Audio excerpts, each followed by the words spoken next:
안녕하세요. 도로 위에 보이는 그 노란색 번호판단 화물차들 정말 흔하잖아요. 근데 그 번호판 중에 상당수가 사실은 법인 넘버라는 건데요. 오늘은 바로 이 화물차 법인 넘버, 이게 도대체 뭔지 그 기본 개념부터 좀 확실하게 짚어보려고 합니다. 네, 이게 특히 화물 운송 쪽을 이해하려면요. 이 법인 넘버 개념이 아주 중요합니다. 그냥 뭐 회사차다 이런 의미를 넘어서서 우리나라 화물 운송업계의 좀 독특한 운영 방식하고 아주 깊이 관련이 있거든요. 자, 그럼 이 흥미로운 주제 한번 같이 자세히 들여다볼까요? 법인 넘버 이야기, 그 기본부터 시작해 보겠습니다. 우선 전문가님, 법인 넘버, 이게 정확히 뭔가요? 우리가 보통 아는 개인차 번호판하고는 어떻게 다른 거예요? 아, 네. 간단히 말하면요. 개인이 아니라 법인, 그러니까 회사 이름으로 등록된 영업용 화물차에 달리는 번호판입니다. 개인 사업자가 자기 이름으로 등록해서 받는 노란색 번호판 있잖아요. 그거랑은 다른 거죠. 그걸 보통 개별 넘버라고 하고요. 아, 개별 넘버. 네네. 근데 유독 이 화물차 쪽에서는 법인 넘버가 지입제라는 거랑 관련이 깊다고 하셨어요. 지입제. 이 말 들어보신 분들도 꽤 계실 것 같은데 이게 오늘 이야기의 핵심 키워드겠네요. 그렇죠. 네, 맞습니다. 그 지입이라는 게 글자 그대로 가지고 들어간다 이런 뜻이거든요. 그러니까 화물 차주분이 본인 차를 운수회사, 즉 법인 명의로 등록을 하는 거예요. 그리고 그 회사 소유의 법인 넘버를 받아서 이제 운송 업무를 하시는 형태죠. 아, 차는 내 건데 번호판은 회사 거다. 그렇죠. 서류상으로는 운수회사 소속 차량이지만 실제 차량 소유나 관리는 차주 본인이 직접 하는 방식입니다. 이걸 법적으로는 화물자동차 위수탁 관리 계약이라고 부릅니다. 듣고 보니 좀 독특하네요. 내 차인데 회사 이름으로 단다. 굳이 왜 이렇게 좀 복잡해 보이는 방식을 쓰는 걸까요? 그냥 자기 이름으로 직접 등록하면 편할 것 같은데.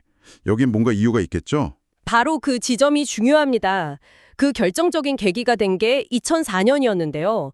그때 정부가 화물차 공급이 너무 많다. 이걸 좀 막아야겠다 해서 화물운송 허가제라는 걸 시행했어요. 이때 신규 영업용 화물차 번호판 발급을 사실상 딱 중단해버렸거든요. 아, 신규 발급을 막았다. 네. 그러다 보니까 기존에 이미 발급됐던 그 영업용 번호판의 가치가 엄청나게 오른 거죠. 흔히들 번호판 프리미엄이라고 부르는데 이게 막 수천만 원까지 치솟게 된 겁니다. 이야, 수천만 원이요? 아, 그러니까 개인이 새로 화물 운송업을 시작하려고 해도 그 번호판 값 때문에 아예 시장에 들어가는 것 자체가 거의 불가능해졌다는 거군요. 정확히 그렇습니다. 개인이 그 비용을 감당하기에는 너무 커진 거죠. 이런 상황에서 이제 운수회사들이 가지고 있던 그 법인 넘버 있잖아요. 이걸 빌려 쓰는 지입 방식이 어떻게 보면 시장에 새로 들어오려는 개인 차주들한테는 거의 유일한 뭐랄까 현실적인 대안처럼 된 거죠. 결국 규제가 만들어낸 어떤 시장 환경의 결과라고 볼 수 있습니다. 필요에 의해서 만들어진 일종의 통로 같은 거였군요. 와, 정말 중요한 배경 설명이네요. 결국은 규제 때문에 시장 진입이 어려워지니까 그걸 좀 어떻게든 해결하기 위한 방식으로 이 지입제가 널리 퍼지게 되었다. 이렇게 정리하면 될까요? 네, 맞습니다. 그런 시장 진입 문제를 해결해주는 역할을 한 건 분명한데요. 동시에 이게 또 차주하고 운수회사 사이에 좀 복잡한 관계를 만들어냈습니다.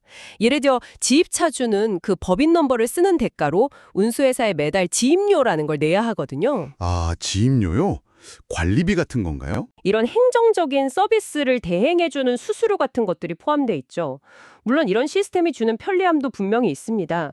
그렇지만 여러 가지 비용 부담이라든지 또 계약 관계에서 생길 수 있는 위험 요소들도 있고요. 이 부분은 다음 시간에 좀 더 자세히 이야기하면 좋을 것 같습니다. 네. 자, 오늘 이야기 어떠셨나요, 여러분? 우리가 매일 도로에서 보는 그 노란색 화물차 번호판 뒤에는요, 법인 넘버와 지입제라는 좀 독특한 시스템, 그리고 정부 규제와 시장의 필요가 얽힌 이런 복잡한 사연이 숨어 있었다는 점, 이제 조금 감이 잡히시죠? 네, 여기서 이런 질문을 한번 던져볼 수 있을 것 같아요. 이렇게 시장에 필요하고 또 정부 규제 사이에서 생겨난 이 지입 시스템이 관련된 개인 차주분들이나 운수회사, 더 나아가서는 우리나라 전체 물류산업에 장기적으로 봤을 때 과연 어떤 영향을 주고 있을까? 한 번쯤 깊이 생각해 볼 만한 문제인 것 같습니다. 네, 정말 의미 있는 질문이네요. 오늘 제가 준비한 이야기는 여기까지입니다. 다음 시간에는 이 법인 넘버와 지입제를 둘러싼 현실적인 장점, 또 단점들, 그리고 실제 운영 과정에서 생기는 여러 문제들에 대해서 더 깊이 파고들어 보겠습니다. 감사합니다.